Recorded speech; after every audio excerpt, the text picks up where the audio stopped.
Praise and glory to God. Hallelujah. Remain standing. Let us pray. Heavenly Father, I thank you once again for giving us, oh Lord, the opportunity to have your word and understand it so that we may be able to do it in accordance to your plan and purpose. Itago mo po ako sa likuran ng iyong krus, mahayag lamang ang mga salita na nagmumula sa iyo. Gamitin mo ang aking mga labi upang ito, O Lord, ay mabuksan ang aming mga spiritual understanding, eyes, ears, so that we may be able, O Lord, to share it as well to others. As we take this opportunity, O Lord, let thy kingdom come, let thy will be done. Thank you, Father God. This we pray in Jesus' name. Amen.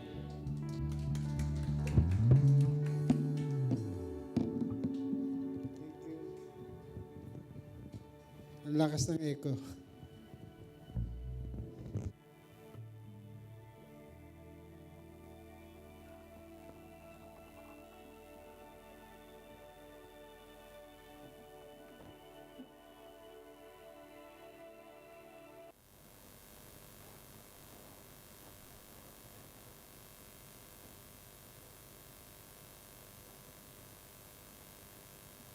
That same day, Jesus went out of the house and sat by the lake. Such large crowds gathered around him that he got into a boat and sat in it, while all the people stood on the shore. Then he told them many things in parables, saying, "A farmer went out to sow his seed. As he was scattering the seed, some fell along the path and the birds came and ate it up. Some fell on rocky places where it did not have much soil. It sprang up quickly because the soil was shallow. But when the sun came up, the plants were scorched, and they withered because they had no root. Other seed fell among thorns, which grew up and choked the plants. Still other seed fell on good soil, where it produced a crop, 100, 60, or 30 times what was sown. Whoever has ears, let them hear. Let us be like the seed that fell on good soil and bear fruit for the glory of God."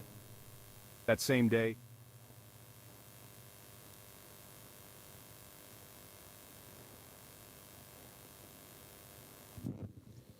Pinakita ko lang yan regarding topic natin for the whole October. It's about the harvest. Wala kang i-harvest, sabi mo sa katabi mo, wala kang harvestin kung di ka marunong magtanim. So, Ecclesiastes chapter 3 verse 2. Tingnan natin. Verse 1 muna. 1 and 2. Ecclesiastes chapter 3 verse 1. Ang sabi riyan, 1 to go. Basahin nyo.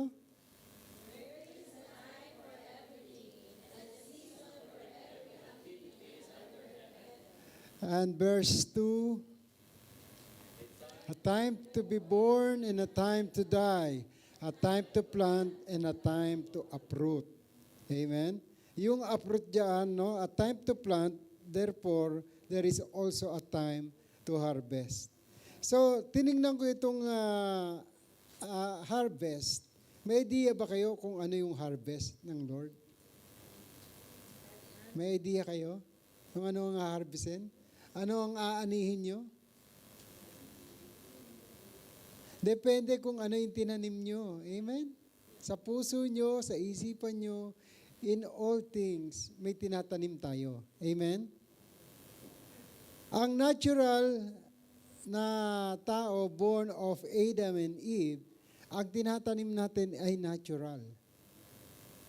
Kaya nga, ang natural na tao, natural lang na nabubuhay, at natural ding mamamatay. Amen? Naniniwala ba kayo ron? Tanongin mo ang katabi mo, namamatay ba ang tao? Tanongin mo nga, mukhang sobrang pagod sa trabaho, hindi pa handa. Amen. So, lahat tayo mamamatay, no? Yung flesh natin, no? From Adam hanggang kay Jesus namatay yung flesh. But glory to God, after ni Jesus na mamatay ang flesh, no? nilibing, after 3 days nabuhay uli. And that is the assurance of our salvation. Kapag namatay ang flesh mo, may buhay ka pala. Amen? Kaya huwag kang matakot. No? Kamatayan, ano lang yan, temporary lang yan. Pero yung life eternal na bigay ng ating Panginoon is habang buhay na yan. Amen? Amen? Ngayon yung planting a seed, it's not just planting ng, sabi mo, itong pera kong to, itatanim ko para sa aking kinabukasan. Totoo yun. Spiritually nagtatanim ka, no? Kung ano yung tinanim mo, yun ang aanihin mo. Kaya whenever you plant a seed, no? Pag pera, natural pera din ang aanihin mo. Tanungin mo yung katabi mo, ikaw ba marunong magtanim? It's time to harvest. Amen. Pag nagtanim ka ng masama sa kapwa mo, ano aanihin mo? Amen. Kapag nagtanim ka ng pogo, anong aanihin mo? Pogo rin. Amen. Kalabos. So anyway, whatever you plant a seed, no? Kaya kapag nagtatanim kayo, halimbawa, meron kayong gustong i-harvest, Lord, ito para sa anak ko. Lagyan niyo ng pangalan doon sa tithes and offering, doon sa likod. Itong tanim ko nito para sa education ng aking anak. Hindi mo alam, no? Ang Lord, magbibigay siya ng paraan para ang anak mo ay makatapos. Hindi mo man kaya ng Lord. Amen? Ako hindi ko kayang magpatapos ng college, pero kaya ng Lord. Amen? Kasi ang Lord ang magbibigay ng wisdom sa mga bata kung paano sila makakatulong sa kanilang magulang. Amen? Basta ako kay Lord lang ako nagbibigay. And then yung mga anak ko naman, because of walang sakit, no? Hindi nagkakasakit at patuloy sila sa kanilang pag-aaral. Kaya yung mga anak ko from elementary hanggang ngayong college, no? They are reaping what I am planting to the church. Anong reaping nila? Hindi ko sila pinalaki na yung bang sobra-sobrang biyaya, no. Nag-elementary, nag-high school sila sa public school. Hindi sila sa mga mamahaling school. Amen? Until college. Mga scholar ng bayan. Sabi mo sa katabi mo, yung anak mo rin. Amen? Scholar ng bayan. Kaya after ng college, no, obligado silang maglingkod sa bayan. Amen. Kasi pinag-aral nyo eh. Amen. Yung mga buwis nyo doon na pupunta. Anyway, that is planting. No? May seed kayo sa church, no? Ang Lord naman maggagabay sa future ng anak nyo. Amen. And hopefully, their future, because I do believe na hindi naman nagkukulang ang Diyos sa lahat ng pangangailangan ng tao. Amen. So, okay. Ipaliwanag natin yung binasa o nakita nyo about the planting. Sabi sa verse 37 ng Matthew chapter 13, kasi gusto ng mga, sa verse 36 muna, no? Gusto ng mga disciple niya na ipaliwanag kung ano yun. Kung ano ibig sabihin ng parable. Naintindihan niyo ba yung bagasik ng seed? So ito pinaliwanag ni Jesus sa verse 36. Then Jesus sent the multitude away. Pinaalis niya yung mga marami. Kasi marami ron, Gusto lang makarinig ng chismis or what. So, ayaw magpa-disciple. Amen. So, pinalis niya the multitude away and went into the house, and his disciple came unto him, saying, Declare unto us the parable of the tares of the field. Kasi interesado sila kung ano yung sinabi ni Jesus Christ about the parable of the tares. Sabi ni Jesus Christ, no? Sa verse 37, He answered and said unto them, He that soweth the good seed is the Son of Man. Sabihin mo, yung palang tinatanim sa atin ng ating Panginoong Jesus ay galing sa Ama. The field is the world. The good seed are the children of the kingdom, but the tares are the children of the wicked one. Verse 39, the enemy that sowed them is the devil. The harvest is the end of the world, and the reapers are the angel. Sabihin mo, yung harvest pala ay end of the world. So ang harvest na iniisip natin, no, ha-harvest tayo dahil nagtanim tayo ng maraming pagano. Hindi. Ang kabutihan nyo, no, the true harvest spiritually is the end of everything. Nakita nyo yung nangyayari ngayon sa mundo. Yesterday, kahapon. Amen. Yesterday, nakita natin yung balita, ano? Grabe yung pinadalang missile ng Iran sa Israel dahil galit na galit sila na yung leader nila ng Hezbollah ay namatay. Maraming mga leader binomba ng Israel at dahil doon ay meeting ng mga general o mga higher position, binomba ng Israel, mga namatay ang mga leader nila. At gumanti ang Iran. So this is something na ma-alarm ka. Amen? Because in Matthew chapter 24, sabi niya, this time will come. There will be rumors of wars. Rumors of wars. There will be wars and rumors of wars. Yung sa atin sa Pilipinas, rumor pa lang yun. Wala pang war. Pero dito sa Israel, sa Lebanon, sa Iran, sa mga karatig bansa natin, no? Ito is already war.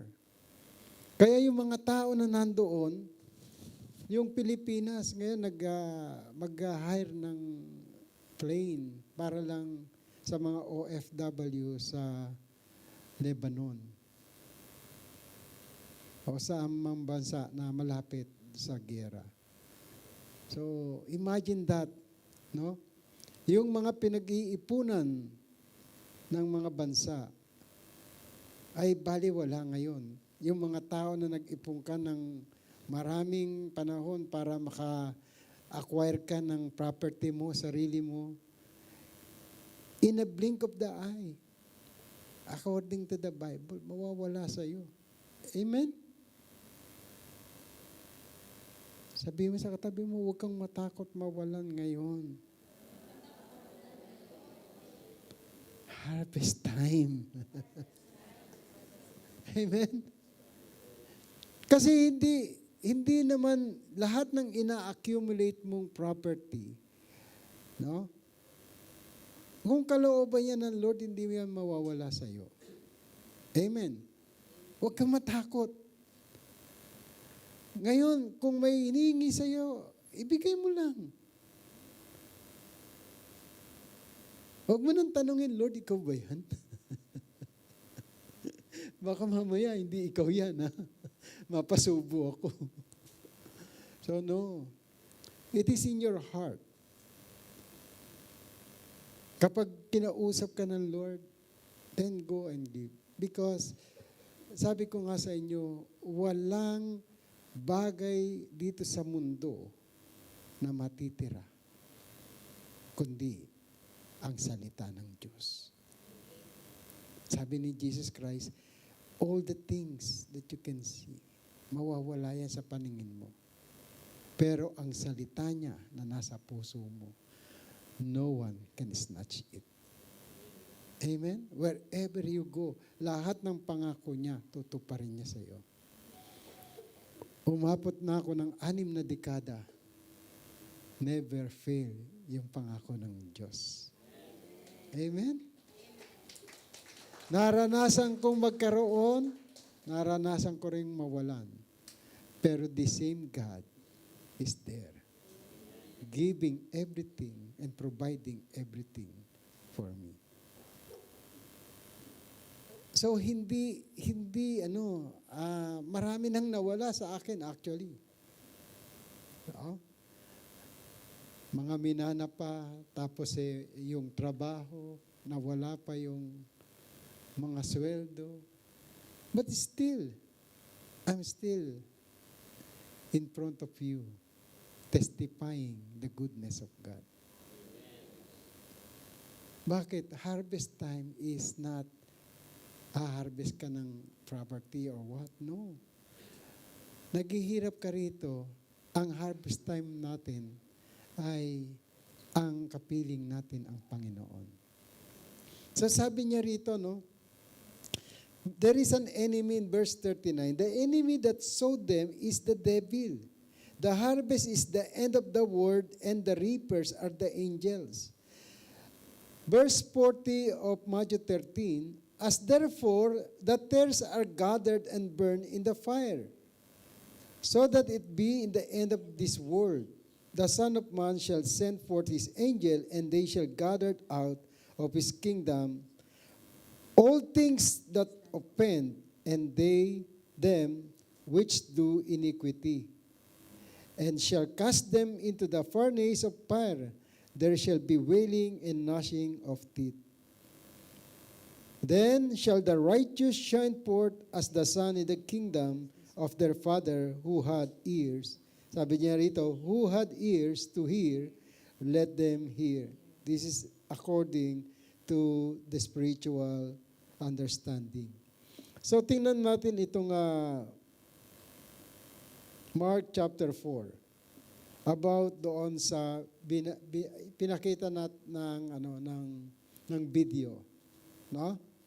Sa verse 26 of Mark chapter 4, sabi ni Jesus, the kingdom of God as if a man should cast seed into the ground, and should sleep and rise night and day, and the seed should soaring and grow up, he knoweth not how.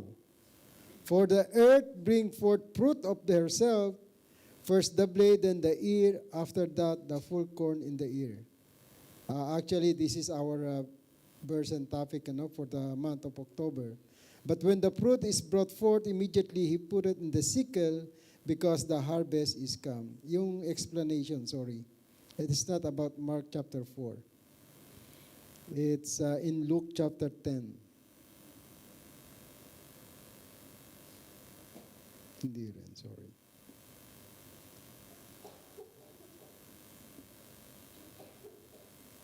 Sa Mark chapter 4, no? In verse 10. When he was alone, they that were about him with the 12 asked of him the parable. Ito na yung tanong ng mga disciple niya.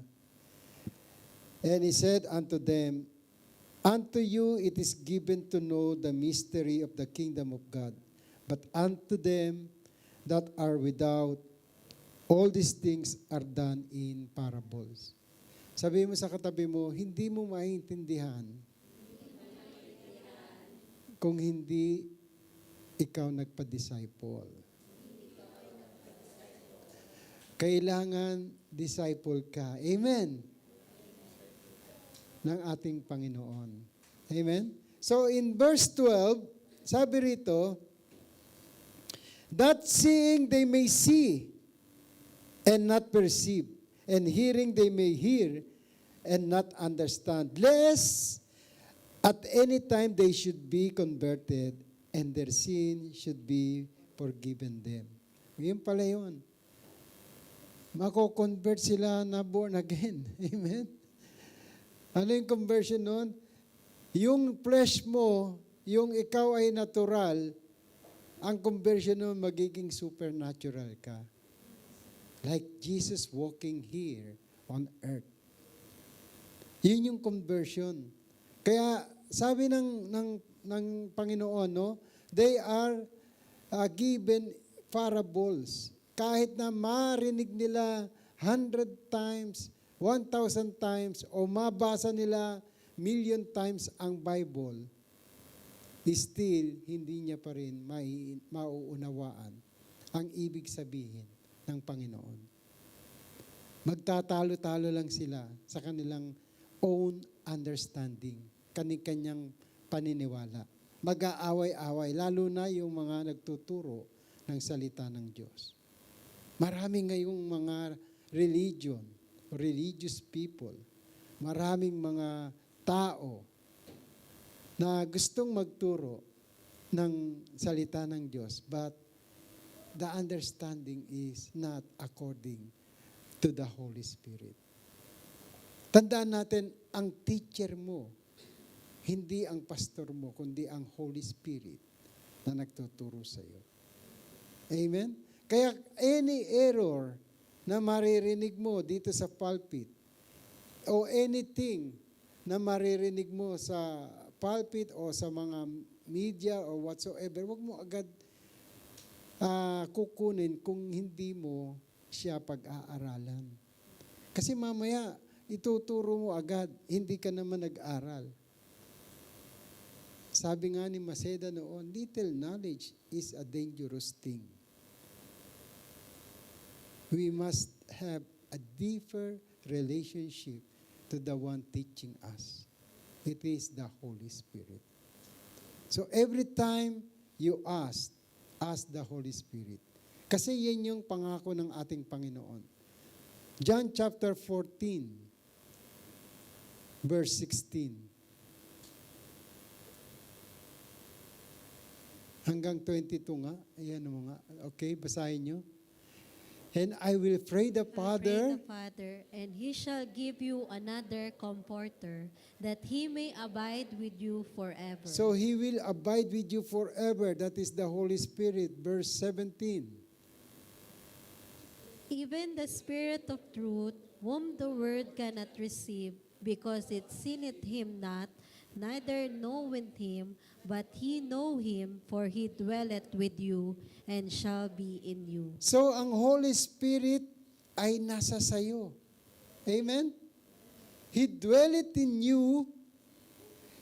Kaya kapag ikaw nagsisinungaling, ikaw lang nakakaalam noon. Kapag ikaw nagsasabi ng katotohanan, ikaw lang nakakaalam noon. At ang Holy Spirit. So, sabi nito, because the Spirit of truth. Sino ba yung Spirit of truth? Hindi ba si Jesus Himself? I am the way, the truth, and the life. No one comes to the Father except through me. John 14:6. So, verse 18. I will not leave you comfortless, I will come to you. 19.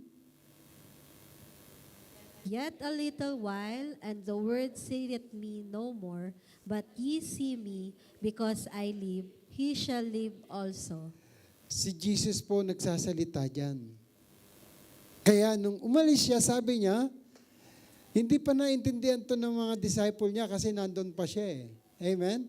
Yet a little while, and the word see me no more. But ye see me because I live, ye also live. So yun yung eternal life na pinangako ng Lord. Kung hindi siya nakita after death, walang eternal life. Amen. So, okay, verse 20. At the day he shall know that I am in my Father, and ye in me, and I in you. Ngayon, hindi na tayo tuturuan kung nasa sayo ang Diyos o wala. Amen? Ikaw lang nakakaalam. Amen. Sabi mo nga, tanungin mo nga katabi mo, alam mo ba kung sino yung nasa iyo?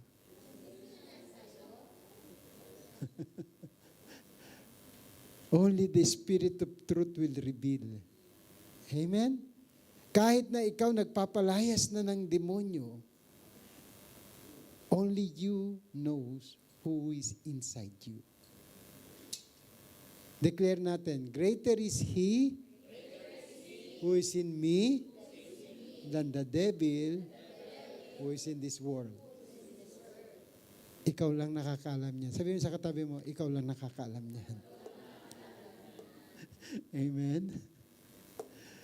So at that day you shall know that I am in my Father, and ye in me, and I in you. Verse 21. Sabi rito, want to go. He that had my commandments and keepeth them, he it is that loved me. And he that loved me shall be loved of my Father, and I will love him, and will manifest myself to him. Okay, kaya pag sinabi ng, come out, iba nagmanifest. Naku po, hindi si Jesus. Huwag niyo pipigilin, kapag nagpapadeliverance kayo, kung ano yung magmanifest, let it be, para makalaya tayo. Amen? Sa deliverance, ganyan po.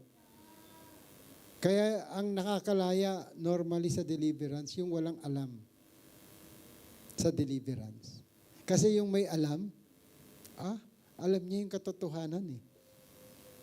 Hindi makakalaya yun. Bakit? He is aware of the truth. The truth will set him free. Takot. Hindi ko alam bakit.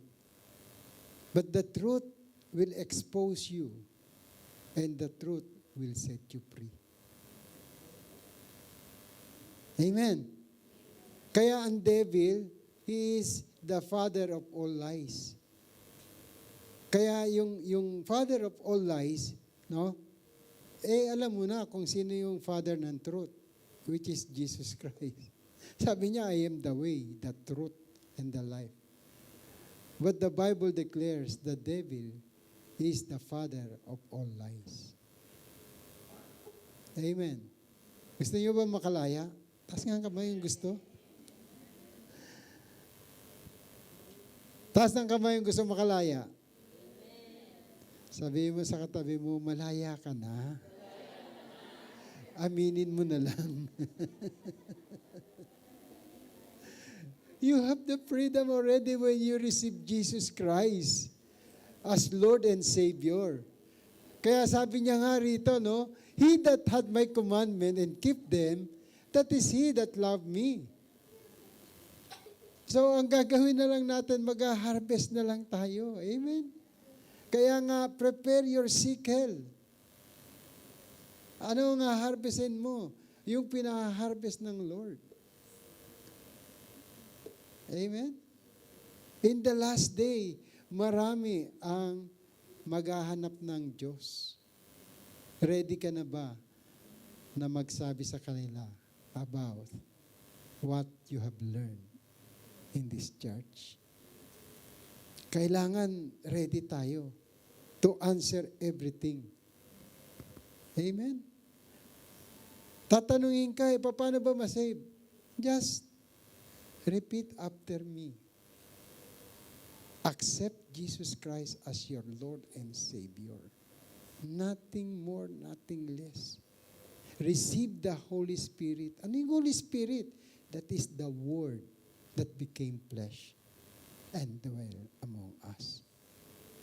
That is the Word.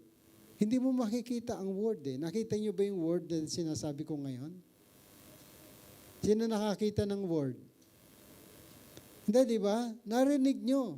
But it penetrate into your heart kapag kayo ay open sa Espiritu ng Diyos. Amen. So, tingnan na natin yung sabi nga dito, no? What is this parable? Verse 13 ng Mark 4.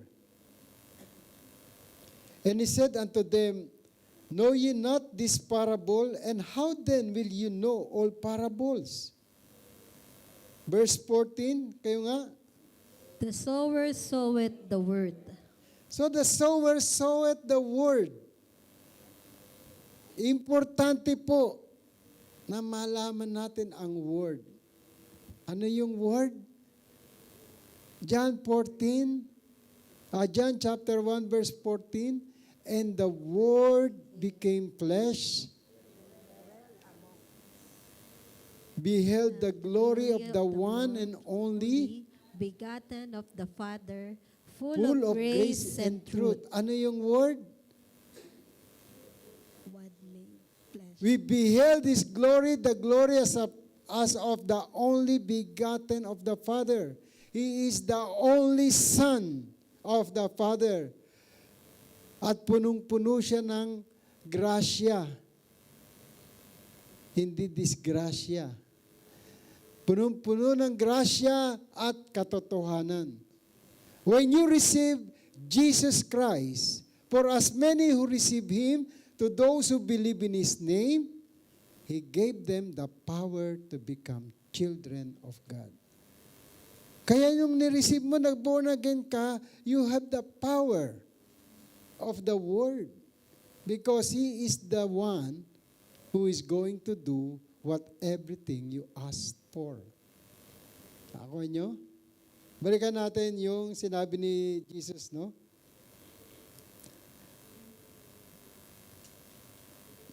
Sabi niya sa verse 15, and these are they by the wayside where the word is sown. But when they have heard, Satan cometh immediately and taketh away the word that was sown in their heart. So merong magnanakaw talaga. Ang gawa niya ay magnakaw. John 10:10. The thief cometh not but to steal, to kill, and to destroy. Yung tinatanim sa iyo ng Diyos na word every day, merong tutuka magnanakaw sa iyo para hindi mo siya maalala at para hindi mo siya magawa. At yung natural na pumapasok sa isipan mo through your eyes, through your ears, through your nose, no, yung natural, yun ang kakain ng mga supernatural na pangako ng Diyos. Verse 17, and have no root. Sabi niya rito. Okay, verse 16 pa lang tayo. Verse 16, and these are they likewise which are sown on stony ground, who when they heard the word, immediately receive it with gladness. No? Yung mga natapon lang sa bato. Yung mga batong puso. Amen? Nagkakaroon ng ugat, no? They are joyful, pero afterwards, nawawala rin. Bakit? Natutuyo. Amen? Hindi siya nagkakaroon ng ugat. Verse 17, and have no root in themselves, and so endured, but for a time. Afterward, when affliction or persecution arise for the word's sake, immediately they are offended. Nakaka-offend na. Sasabihin sa iyo ng nanay mo, born again ka dyan. Magugas ka nga ng plato. Hindi nila tatanggapin hanggat hindi nakikita sa buhay mo. Amen. Anybody, kahit nasa pamilya mo, they cannot accept the word because of pride. The pride of life. Kung mas mayaman sa iyo ang sasabihan mo about the Word of God, sasabihin mo, you will be blessed. Mas mayaman sa iyo. Paano nangyari yun? na-bless ka pero wala ka naman. Di ba? Kaya nga mahirap ang ipahayag ang salita ng Diyos hanggat hindi nakikita sa buhay natin. Amen? You must be fruitful in the sight of others. Ano yun? Sila mayaman, ikaw masaya. Sila mayaman, ikaw mapagmahal. Sila walang nagmamahal sa kanila. Amen? Sila mayaman, pero walang kapayapaan. Trabaho ng trabaho. Dalawang trabaho pa. Pero ikaw, tahimik, may peace that passeth through all understanding. Bakit hindi ka magkakaroon ng peace? Aba, sila maraming gagastusin, ikaw wala. Di, mas matahimik ka, di ba? Di ba? Okay tayo, saya nyo. Huwag kayong mainggit sa mga mayayaman at maraming mga pera. Amen? Tandaan nyo, ang kayamanan nyo ay hindi pwedeng pantayan ng kayamanan ng mundo. Amen? Yung tahimik ka, wala kang imik. No? Peaceful ka. But that is the truth. Ang Lord ang magpo-provide sa iyo ng lahat ng pangangailangan mo. Kaya nga, sabi rito sa verse 18, and these are they which are sown among thorns, such as hear the word.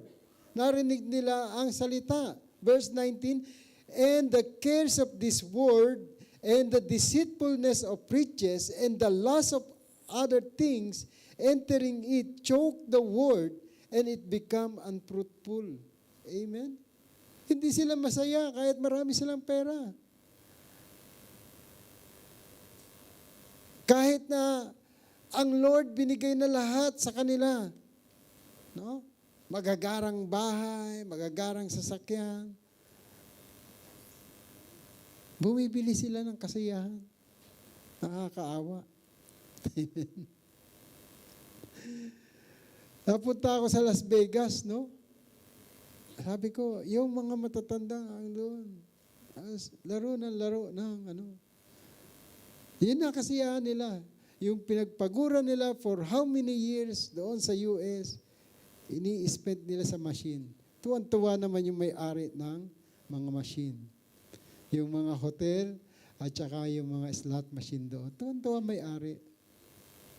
Why? Aba, ang isang tao ron, siguro, nagpupunta lang doon to spend more than $1,000 in an hour. Kasi madaling ubusin ng pera eh. Kala nila, mananalo sila, but an hour or two, lahat ng tinaya nila ubos. So nakakaawa. Yung iba roon nagtatrabaho, no? Tapos pupunta roon sa Las Vegas, no? From LA o iba-ibang state, pupunta sa Las Vegas.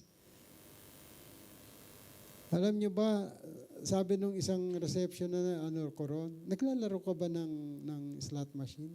Sabi niya, yes, of course. So, every time na nanalo ka, no, yung sinasahod ko nga pagtatrabahuan ko tapos nauubos lang din doon. So, how the devil is going to get us, no? Kaya kapag walang word of God, talaga, ang tao malululong sa masamang bisyo. So ito yung sinasabi niya. And the cares of the world and the deceitfulness of riches and the lust of other things entering in, choke the word, and it become unfruitful. And these are they which are sown in good ground. Sabi niya rito, sabihin mo sa katabi mo, ikaw yung tinaniman ng Lord ng kanyang word.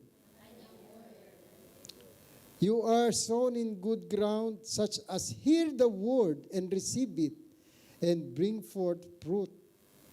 Some 30-fold, some 60, some 100. So, yung word ng Lord, dumalago. Amen? At yung paglago nun, makikita nun kung ikaw ay meron ng cell group. Sabi mo sa katabi mo, mag-cell group na tayo. Amen? Halimbawa, ikaw, 2, 3 na nagtipon sa pangalan ni Jesus, cell group na yun. Huwag mo pangarapin na marami. Kasi sabi rito, no, it depends, no? Bring forth some 30-fold, some 60, and some in 100. So, kanya-kanya kayo, and it will grow. Ano ba, 3 lang kayo. Tapos yung kayong 3, meron tigta 3. Tapos yung 3 nyo, may tigta 3. Di ang dami na, di ba? Hindi mo kailangan ng mag-umpisa ng marami. Mag-umpisa ka ng maliit. At dadami rin tayo. Amen? Wala nagsimula sa marami na dumami. Nangunti nga actually yung iba eh. But tinamad na dahil hindi nataniman ng totoong salita ng Diyos. Sabi mo sa katabi mo, ikaw ay matabang. Matabang lupa.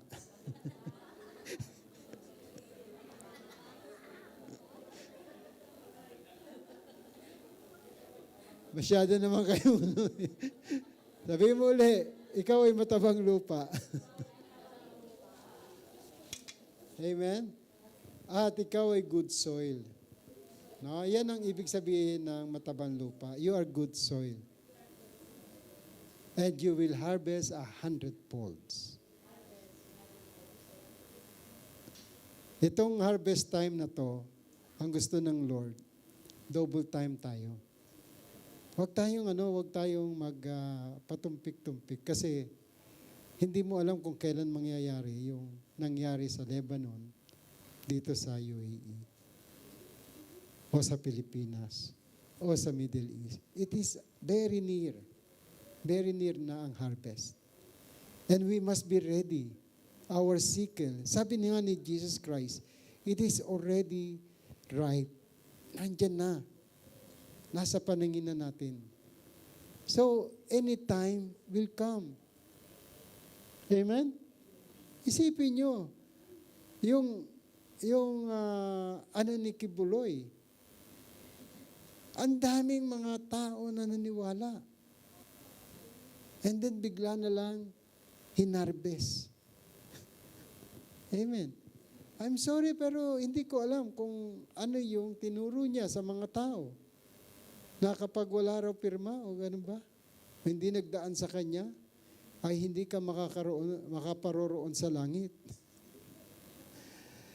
I don't know because I don't care about the teaching. I care about the teaching of our Lord Jesus Christ. The harvest truly is plentiful. Ano ba yung harvestin? Hindi na yung mga religious o mga righteous. No. Don't look at them. Look at the people that God wants you to share the gospel of the kingdom. Huwag na tayong tumingin sa mga tao na nandoon na sa church. May church na. Let them. Ang tingnan natin, yung mga naaawa ka because you see the fruit in every individual. Tingnan mo yung malungkot na tao. Sigurado yan, harvest yan. Amen? Yung may sakit na tao, haharvestin mo yan. Amen? Why? Like Jesus walked in this world, siya ay nagpagaling ng may sakit. Siya ay nagpakain ng marami. Amen? Look at Jesus. Don't look at men. Look at Jesus. Kahit sa akin, huwag kayong mag-focus sa akin. Mag-focus kayo sa teaching about Jesus. And you will become like Jesus. Amen. Not like become like Pastor Don. No. Pangit nun. Amen. Sabihin nyo pa, baduy yun. So, don't focus on the speaker, but focus on the word that proceeded out from the mouth of God. And when you have focus on the word of God, remember the abundance of your heart. Dito nyo dadalhin. The mouth will speak. Kasi ang nagpapump ay dugo para mag-function ang utak mo, ang emotion mo, everything. And it because of the blood of Jesus, change niya yung blood na natural mo. Kaya hindi ka magkakasakit na kahit sabihin ng doktor may sakit ka, may COVID ka. No. Hindi na mangyayari yon. Amen? Sa mind mo na lang yon. Pag tinanggap mo, okay, magme-maintain ka ng sakit. Sasabihin ng doktor, ito maintenance mo. So, may maintain ka ng sakit. Hindi pinapagaling ang sakit, mini-maintain. Pero sa Diyos, pinapagaling. Sabi mo sa katabi mo, magaling ka na. Walang maintenance. Amen. Amen. Kasi darating din kayo sa edad ko. No? Magkakaroon kayo ng maintenance. Bakit ka magme-maintain ng sakit? Lord, wala akong sakit. Yung mga nagsasabi sa akin ganito ako, sila yun.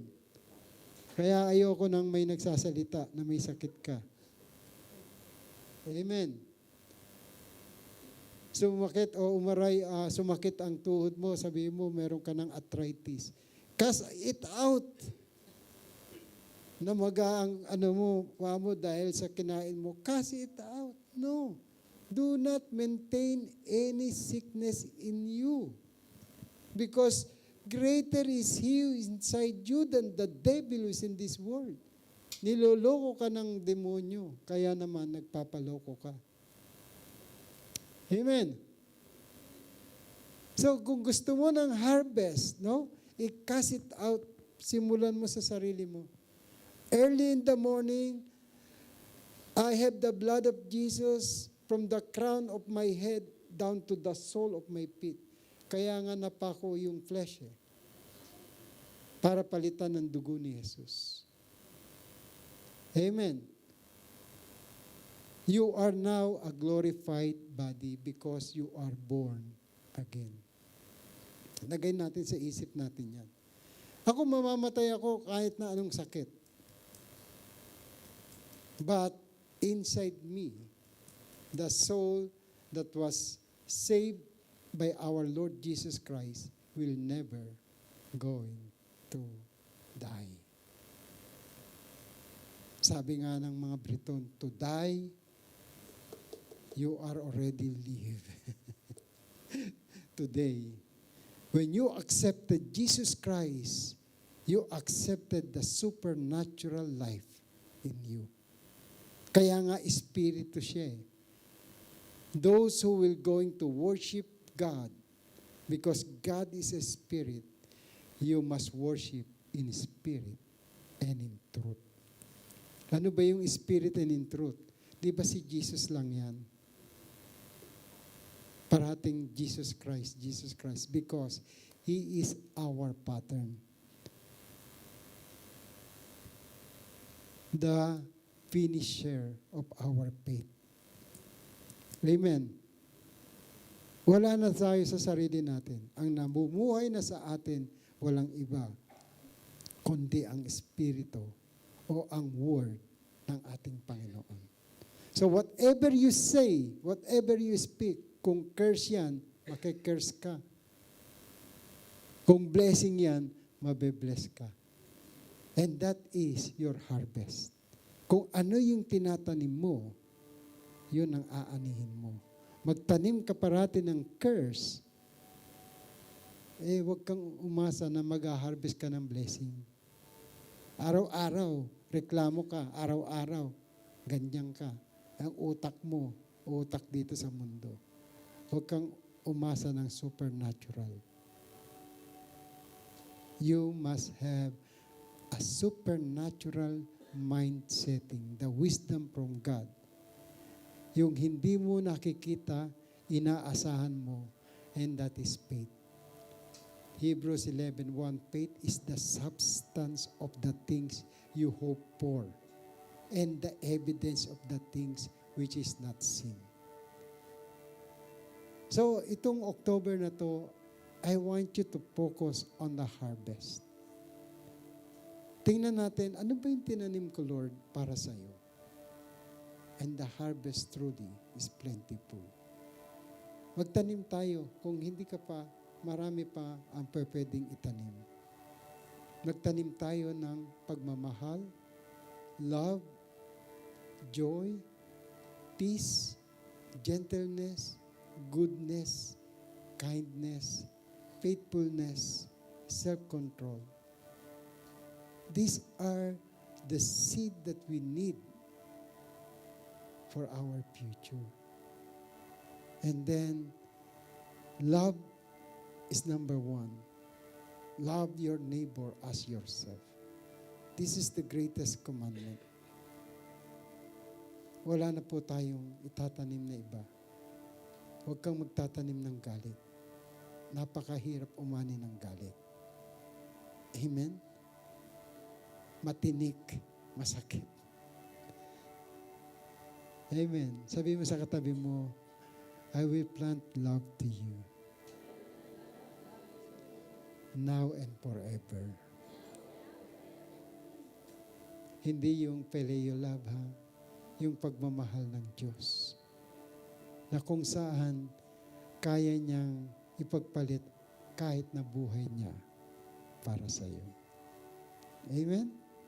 So, this harvest truly is plentiful. Sabi nga rito ng sa Mark 4 ba yan?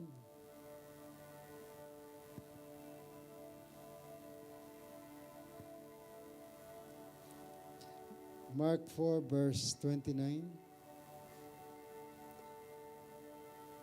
But when the fruit is brought forth, immediately he put in the sickle because the harvest is come. So, nakita na natin ang bunga last September sa buhay natin. Right? Take the harvest. Put your sickle. Ask the Lord that you become a worker, not already seed. Patay na yung seed eh. Kaya meron kang fruit. Now, this time, let the harvest begin in your life. That's all fruit.